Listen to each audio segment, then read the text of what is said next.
Hello everyone, मैं doctor प्रगति गुप्ता और आज इस वीडियो में हम बात करेंगे हाई ब्लड प्रेशर के बारे में।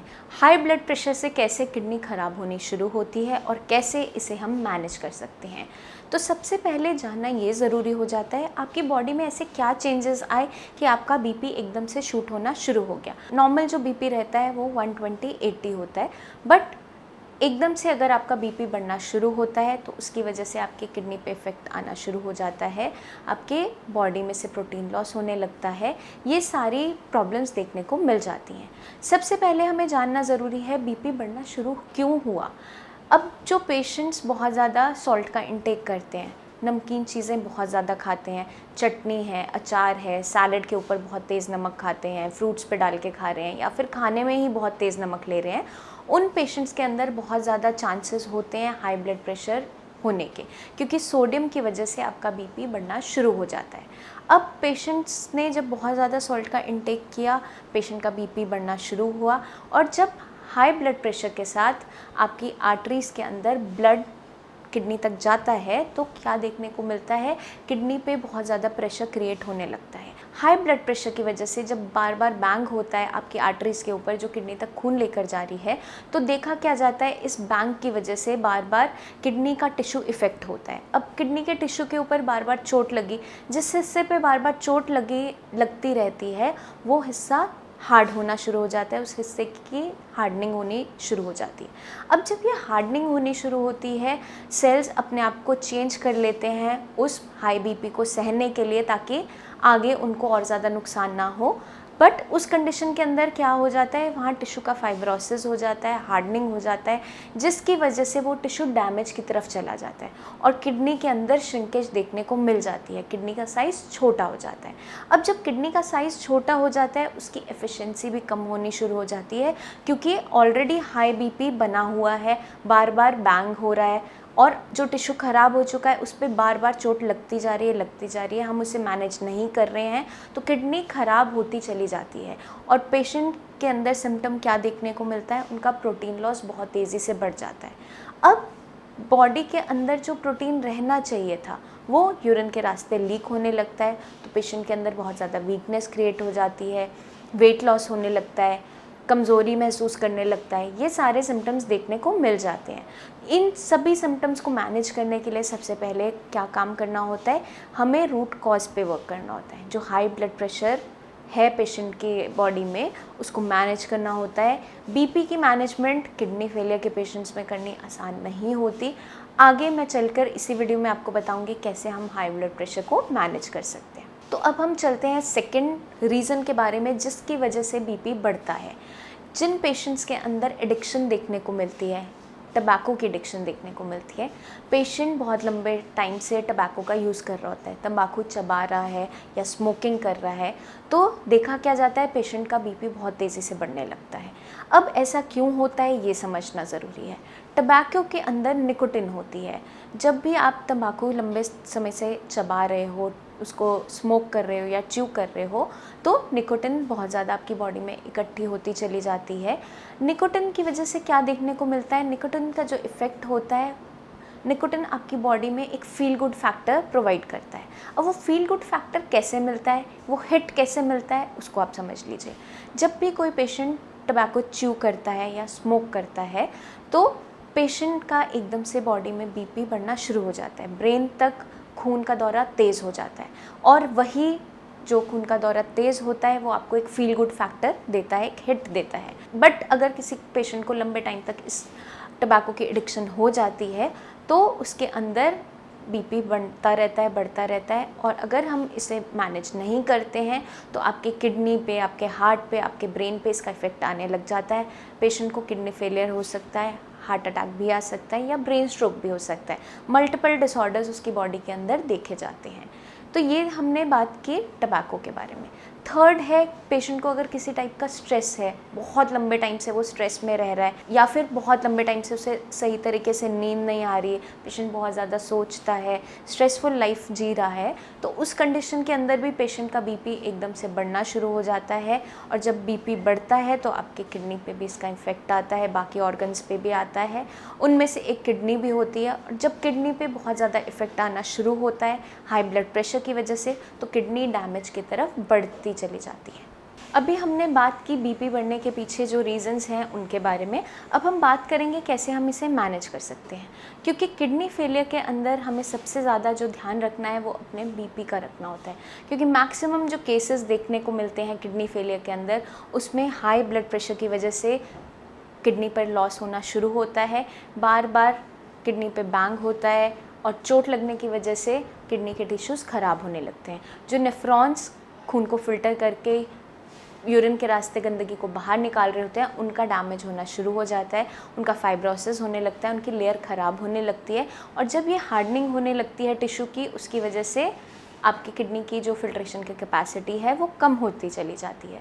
तो हमें अगर मैनेज करना है किडनी फेलियर को, तो सबसे पहले इसके पीछे छुपे रीजंस को ढूंढना और समझना बहुत ज़्यादा ज़रूरी हो जाता है। 40% ऑफ द केसेस देखने को मिलते हैं हाई ब्लड प्रेशर की वजह से, जो बाकी 40% रह जाते हैं वो डायबिटिक नेफ्रोपैथी के केसेस देखने को मिलते हैं। हाई शुगर लेवल्स की वजह से आपकी किडनी पे खराबी आनी शुरू होती है। और जो रेस्ट 20% ऑफ द केसेस रह जाते हैं वो आपके होते हैं जेनेटिक डिसऑर्डर्स, जैसे पॉलीसिस्टिक किडनी है, आईजी नेफ्रोपैथी है। बट हर एक किडनी फेलियर के पेशेंट के अंदर ज़्यादातर देखने को मिलता है कि उसका बीपी बढ़ना शुरू हो जाता है। हाई ब्लड प्रेशर की वजह से भी आपकी किडनी ख़राब होने लगती है, और जब आपकी किडनी ख़राब होने लगती है तो भी पेशेंट का बीपी बढ़ना शुरू हो जाता है। ये दोनों ही कंडीशंस आपकी बॉडी में क्रिएट हो जाती हैं। तो इम्पॉर्टेंट क्या हो जाता है कि हमें सबसे पहले बीपी की मैनेजमेंट करना शुरू करना होता है। अब पेशेंट का अगर बीपी बहुत ज़्यादा बढ़ा हुआ रहता है, जैसे मान लीजिए उसका जो सिस्टोलिक बीपी है, ऊपर वाला लेवल है वो 130 है, और नीचे वाला जो डायस्टोलिक बीपी है जो 80 रहना चाहिए वो 90 है, 95 रहता है, और लंबे टाइम तक ये बना रहता है। पेशेंट को कोई सिम्टम्स नहीं आ रहे थे, उसे पता ही नहीं है उसका बीपी बढ़ता चला जा रहा है, कोई मेडिसिन नहीं खा रहा था, बट पेशेंट के लाइफस्टाइल में कुछ चेंजेस लाने से हम इसे मैनेज कर सकते हैं। अब जब हमें पता है हम किडनी फेलियर के पेशेंट हैं, पेशेंट के यूरिया लेवल्स, क्रिएटिनिन लेवल्स बढ़ने शुरू हो गए हैं, प्रोटीन लॉस शुरू हो गया है, तो पेशेंट जब भी साई संजीवनी में आता है, सबसे पहले हम उसकी जब भी हिस्ट्री पिक करते हैं तो सबसे पहले रीज़न देखा जाता है कि उसकी किडनी ख़राब होने के पीछे क्या कारण रहा। ज़्यादातर पेशेंट्स के अंदर, जैसे मैंने आपको बताया, हाई ब्लड प्रेशर एक ऐसा कल्प्रिट मिल जाता है जो या तो नोटिस था या अननोटिस गया था। किसी पेशेंट को पता होता है उसका बीपी बढ़ता जा रहा होता है, बट वो उस पर ध्यान नहीं देता, उनकी केयरलेसनेस की वजह से आगे चलकर किडनी फेलियर की कंडीशन तैयार हो जाती है। या फिर कुछ पेशेंट्स के अंदर ये भी देखने को मिलता है उनका बीपी बढ़ा रहता था, हेडेक रहता था, बट उन्हें मालूम ही नहीं था कि ऐसा कुछ हो रहा है, क्योंकि उन्हें कोई सिम्टम एज सच अभी कभी फील नहीं हुआ कि उन्हें टेस्ट करवाना पड़े, या अननोटिस गई ये चीज़, तो उनके अंदर भी किडनी फेलियर आगे चलकर हो जाता है। सबसे पहले पेशेंट का जब बीपी बढ़ना शुरू हुआ, यूरिन के रास्ते झाग आना शुरू हो जाता है, प्रोटीन लॉस शुरू हो जाता है। अगर पेशेंट उसी स्टेप पे ध्यान दे देता है, उसे पता चल जाता है, आप नोटिस कर लेते हो, तो आगे आप फर्दर स्टेजेस पे नहीं पहुंचते हो किडनी फेलियर की। बट अगर उस स्टेज पे मैनेज नहीं हो पाता है तो आगे चल के आपके क्रिएटिनिन लेवल्स हैं, यूरिया लेवल्स हैं, वो सारे बढ़ने शुरू हो जाते हैं। क्योंकि सबसे पहला जो सिम्टम देखने को मिलता है किसी भी किडनी फेलियर पेशेंट के अंदर, वो ज़्यादातर देखा जाता है प्रोटीन लॉस, यूरिन के रास्ते प्रोटीन का लीक होना। अब यूरिन के रास्ते प्रोटीन क्यों लीक होता है? जब भी आपकी किडनी पे किसी तरह का स्ट्रेस क्रिएट होता है, ओवरलोडिंग होता है, या फिर कोई भी एक्स्ट्रा वर्कलोड आ जाता है किसी भी कारण से, हाई ब्लड प्रेशर की वजह से वो लोड हुआ या हाई शुगर लेवल्स की वजह से हुआ, तो जब भी लंबा टाइम तक आपकी बॉडी के अंदर हाई बीपी बना रहता है, हाई शुगर लेवल्स बने रहते हैं, आपके किडनी पे जो डैमेज है वो होना शुरू हो जाता है। अब इस डैमेज को मैनेज करने के लिए हमें रूट कॉज पे वर्क करना पड़ता है। अगर आपका बीपी की वजह से किडनी ख़राब हो रही है तो बीपी की मैनेजमेंट सबसे पहले हमें करनी ज़रूरी है, क्योंकि आप जो भी मेडिसिन लोगे, अपनी किडनी के फंक्शंस को इन्हांस करने के लिए, जो हम KFRT ट्रीटमेंट में देते हैं। बट अगर हम रूट कॉज पे ध्यान नहीं देते हैं, फिर भी पेशेंट का BP बढ़ रहा है, तो आपकी कंडीशन ख़राब होती चली जाती है। तो जैसे ही कोई भी पेशेंट साई संजीवनी में आता है, हम उसका डायग्नोसिस बनाते हैं, किस वजह से किडनी ख़राब हुई। मान लीजिए उसकी जो किडनी है हाई BP की वजह से ख़राब हो रही है, जिसे हम इस्चेमिक नेफ्रोपैथी कहते हैं। उसके अंदर पेशेंट का BP मैनेजमेंट बहुत ज़्यादा ज़रूरी हो जाता है। तो सबसे पहला स्टेप हो जाता है उसका BP मैनेजमेंट करना। वो हम कैसे कर सकते हैं? अगर पेशेंट सॉल्ट कंटेक बहुत ज़्यादा कर रहा है, तो उसका सॉल्ट रिस्ट्रिक्ट करवाया जाता है डाइट के अंदर। उसको डाइट में सेंधा नमक स्टार्ट करते हैं। अगर उसका BP ठीक रहता है, 120/80 रहता है, तो उस कंडीशन में सेंधा नमक अलाउड होता है, वो भी pinch of salt in every meal. But अगर किसी पेशेंट का BP शूट अप कर रहा है, 130/90, 130/95, 140/100 ऐसा रहता है, तो कुछ दिनों के लिए बिल्कुल सॉल्ट रिस्ट्रिक्टेड डाइट लेने के लिए एडवाइस किया जाता है। सॉल्ट रिस्ट्रिक्शन के साथ साथ क्या करते हैं, ये देखा जाता है पेशेंट के अंदर किसी भी तरह की एडिक्शन तो नहीं है। अगर पेशेंट टबैको का यूज़ कर रहा है, तो वो भी स्टॉप करवाया जाता है। थर्ड स्टेप, पेशेंट की BP की मॉनिटरिंग करवाई जाती है। आपको दिन में 3 से 4 बार अपना BP चेक करना होता है, उसे नोट डाउन करना होता है। और आपको ध्यान क्या रखना होता है, जो आपका डायस्टोलिक BP है, नीचे वाला लेवल है, जो नॉर्मल कंडीशन में 80 रहता है, वो 70 to 80 के बीच में रहना चाहिए। अब 70 to 80 क्यों हमें चाहिए, वो समझ लीजिए। जितने भी किडनी फेलियर के पेशेंट्स होते हैं, उनके अंदर आपका अगर डायस्टोलिक BP लोअर साइड रहता है, उतना उनकी किडनी को टाइम मिलता है रिपेयर होने का, क्योंकि किडनी को ऐसी फेवरेबल कंडीशंस मिलनी शुरू हो जाती हैं जहां वो रिपेयर ले पाती हैं।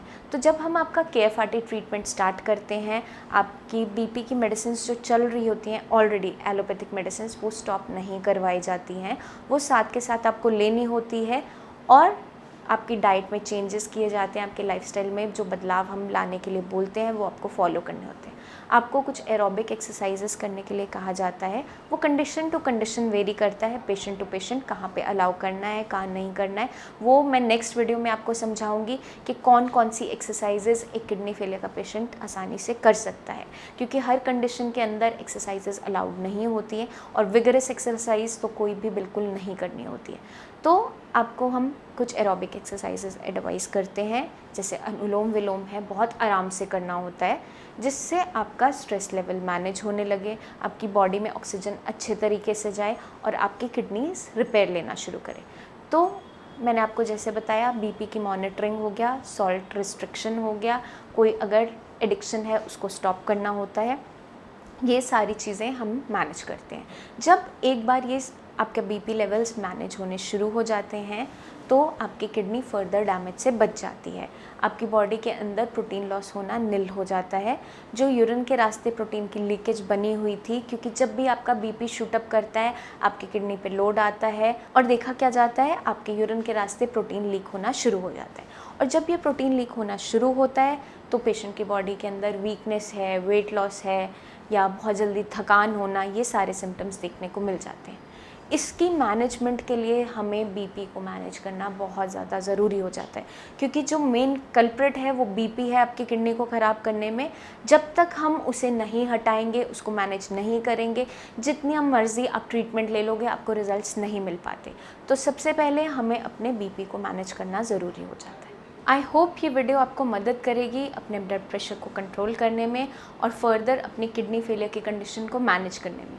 फिर भी आपके माइंड में कोई भी डाउट्स हों अपनी किडनी हेल्थ को लेकर, अपने बढ़ रहे क्रिएटिनिन को लेकर, तो नीचे दिए हुए नंबर्स पर आप हमारी टीम ऑफ डॉक्टर्स से खुलकर बात कर सकते हैं। आप क्लिनिक पे आकर मुझसे अपॉइंटमेंट भी ले सकते हैं।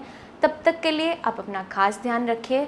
जल्दी ही मिलते हैं नेक्स्ट वीडियो में, जहां मैं आपको बताऊंगी कुछ ऐसी एक्सरसाइजेस जो एक किडनी फेलियर का पेशेंट कर सकता है, और ख़ास आपको क्या ध्यान रखना है, जो आपको हम गाइडलाइंस देते हैं, जो आपको हम चीज़ें समझाते हैं, वो आपको अच्छे तरीके से फॉलो करनी होती है, ताकि आप अपनी किडनी हेल्थ को इम्प्रूव कर सकें। तब तक के लिए मैं चलती हूँ। आप अपना खास ध्यान रखिए। धन्यवाद।